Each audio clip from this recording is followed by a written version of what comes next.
La montagne est sauvage et doit le redevenir. Depuis de nombreuses années, l'association Mountain Wilderness milite pour retrouver un décor de carte postale, notamment en organisant des sorties avec ses bénévoles pour faire disparaître du paysage les installations obsolètes. Il y a quelques jours, ils sont ainsi intervenus au-dessus du lac du Crozet en Beldon. L'hélicoptère qui ravitaillait le refuge de la Pra a ensuite redescendu les tonnes de ferraille. En fait, l'objectif de cette campagne, c'est vraiment de réfléchir sur le fait que l'humain laisse une trace sur la montagne, une trace qui est clairement visible, qui peut être aussi dangereuse, notamment pour la faune sauvage.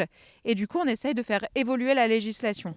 Parce que ce qu'il faut savoir, c'est qu'en fait, ces infrastructures, il n'y a personne qui est responsable de leur démantèlement. C'est qu'en 2016, par exemple, on a introduit un amendement dans la loi Montagne 2 qui fait que toute nouvelle remontée mécanique, il y a une obligation de démantèlement. On a quand même le premier jour réussi à démanteler une ligne électrique qui est inutilisée depuis plus de 30 ans, donc qui est constituée par ces deux pylônes là, de 12 mètres de haut, qui étaient dans le vallon du Mercier, sous le lac du Crozet. Et il y avait derrière une dizaine de poteaux que vous avez là-bas, des double U. Alors au total, la ferraille fait 3 tonnes 9. Voilà, il a fallu 16 personnes et de nombreux outils montés à dos d'homme pour disquer les barreaux, les ferrailles, les pylônes.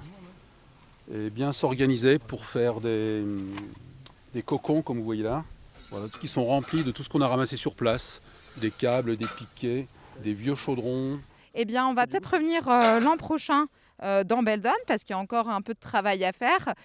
Nous, on organise une dizaine de chantiers par an. Donc, si parmi les personnes qui nous regardent, il y en a qui ont envie d'être bénévoles, vous pouvez aller sur le site montagnewilderness.fr et puis vous verrez toutes les actus de l'association.